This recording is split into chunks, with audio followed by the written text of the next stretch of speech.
Fala, meus amados. Farra do Boi Bumbá esse aqui, hein? Tranquilaço da massa, hein, gente? Olha só. Tenho a potência elétrica, que é a corrente vezes a tensão.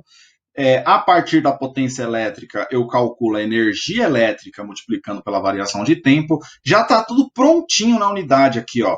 12 volts, que é a minha tensão, 60 amperes, que é a minha corrente, e 2 segundos, que é o meu tempo. Pessoal, até o tempo já está em segundos. Meu Deus do céu, não se faz mais exercício como antigamente, ou não é? Pessoal, energia elétrica vai ser a corrente vezes a sua tensão multiplicado pelo tempo. O que vai ser a sua energia elétrica? 60 amperes multiplicado por 12 volts vezes 2 segundos, fazendo essa multiplicação, festa 1440 joules. Meus amados, percebam o seguinte, joule é a unidade de energia, por isso eu coloquei aqui para energia elétrica. Watt é a unidade de potência. Saibam diferenciar essas duas informações muito bem durante um exercício, tudo bem? Meus amados, além da unidade Joule, uma outra unidade dada para energia elétrica mais comum no nosso cotidiano é o quilowatt-hora, tá? Qual que é a ideia do quilowatt-hora? Eu tenho uma potência, percebam, quilowatt, tá? 10 a terceira watt é uma unidade de potência, multiplicado por uma unidade de tempo, que é o hora, tá? Equivalente a 3.600 segundos. Percebam o seguinte, quando eu tenho potência vezes o tempo, eu estou falando do quê? Eu estou falando de energia.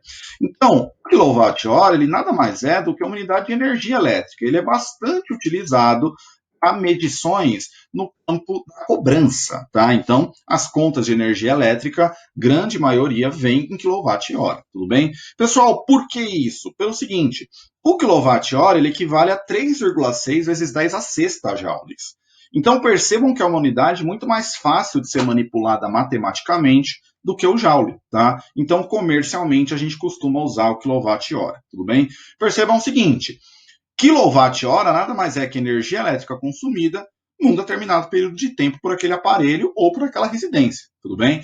No caso da residência, a gente mede quilowatt-horas por mês. Por quê? Porque é a quantidade de energia consumida durante o mês, tudo bem?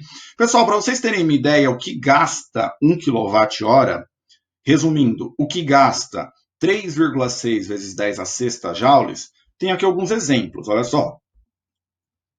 Cerca de 1.000 barbas nesse barbeador aqui, eu estou precisando fazer uma só, imagina 1.000.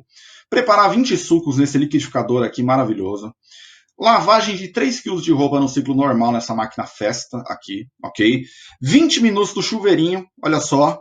2 horas de uso do ferro elétrico e 5 horas do micro-ondas. Percebam, energia elétrica em energia térmica gasta bastante. Essa transformação é uma transformação que gasta bastante, tá? Geladeira também gasta bastante e ar-condicionado é um outro exemplo, tá? Então, essa transformação de energia elétrica em energia térmica é uma transformação custosa, tá? Meus amados, com base nessa ideia, como é que a gente observa um relógio, né, principalmente os relógios manuais, e consegue fazer a medição, né? Então, a primeira ideia que você tem que ter é o seguinte, cada casa aqui, ó, representa uma casa de milhar. Cada relógio aqui está representando uma casa de milhar, tá? Então, o que você vai fazer? Você vai visualizar por onde o ponteiro passou por último, tá? Se o ponteiro estiver exatamente em cima de um número, beleza, maravilha, é esse número. Se ele estiver entre dois números, é por onde ele passou por último, tá? Menor número ali que ele passou por último, tudo bem? O que acontece? Você vai contar aqui e vai compor o seu número como se fosse nas casas de milhar mesmo, tá? Então, olha só. Aqui eu tenho que ele passou por último no 7, tudo bem?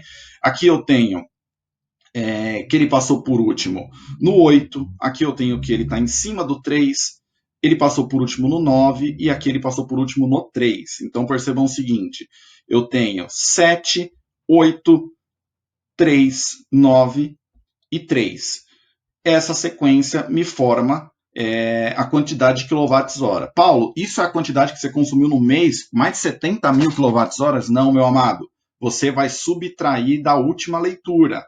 Onde está essa última leitura? No sistema da companhia elétrica ou na conta de luz. Alguns relógios aqui da minha casa, além desse leitor, tem um leitor que fica travado com a última leitura. Então, você consegue ali, no próprio relógio, fazer essa subtração, tudo bem? Então, essa é a ideia da medição aqui do relógio residencial. Isso aqui não estava no livro de vocês, eu resolvi colocar, porque eu acho uma coisa bem usual e bem importante que vocês saibam, tá bom? Meus amados, um pouquinho de fontes de energia, fontes renováveis e não renováveis de energia. Quando a gente fala de fonte de energia, a gente está falando, na verdade, de maneiras de transformar os diversos tipos de energia em energia elétrica. Tá? Não é a criação de energia elétrica, mas a transformação de outros tipos em energia elétrica. Tá? Posso fazer isso de várias maneiras, posso dividir essas várias maneiras em dois tipos. Fontes renováveis, elas são repostas num curto período de tempo. Tá? Então, é uma fonte praticamente inesgotável. Tá? A gente tem como exemplo aqui energia eólica, dos ventos, energia solar e por aí vai. Tá? Fonte não renovável, ela não tem essa reposição num curto período. Tá? E se a gente extrapolar e pensar na nossa demanda atual, é uma fonte que corre sério risco de acabar um dia. Tá? Então, a gente tem o petróleo, o gás natural, as fontes de urânio, como o carvão também, como bons exemplos aqui de fontes não renováveis. Tá? Percebam o seguinte, a fonte renovável, ela pode ser reposta num curto período e a fonte não renovável, ela não é reposta num curto período. Tá? Pessoal, não tem nada a ver aqui com emissão de gases poluentes. Tá? Essa classificação de fonte renovável e não renovável não envolve poluição, envolve renovação da fonte energética. Tá? Percebam essa ideia que é importante, tudo bem? Pessoal, um outro efeito, né, a gente falou diversos efeitos aí da energia elétrica, mas talvez o efeito mais conhecido é a transformação da energia elétrica em energia térmica. Tá? Por que isso acontece? Eu tenho movimentação de pequenas partículas, que são os elétrons, a corrente elétrica é gerada por essa movimentação ordenada, e automaticamente, como eu estou movimentando mais as partículas, eu gero uma quantidade de calor. Tá? Essa quantidade de calor, energia térmica, ela é perdida quando o meu objetivo não é gerar calor. Então percebam o seguinte, numa lâmpada, o meu objetivo principal não é gerar calor, meu objetivo principal é gerar energia luminosa. Tudo que sai na forma de calor eu estou perdendo. Então, as lâmpadas incandescentes, que são essas aqui, elas perdiam muito mais em calor do que as lâmpadas fluorescentes e as lâmpadas de LED. Tá? Então, até por isso estão em desuso e são pouco utilizadas atualmente. Tudo bem? Meus amados, o que é essa transformação de energia elétrica em energia térmica? Eu chamo de efeito Joule, tá? Então, assim, quando eu tenho uma lâmpada incandescente e eu falo que ela esquenta muito, ela está perdendo boa parte da energia por efeito Joule, tá? Transformação de energia elétrica em energia térmica, tá? Pessoal, com base nessa ideia de transformação de energia elétrica em energia térmica do efeito Joule, façam essa questão do Enem, festa, farra do boi, depois a gente corrige.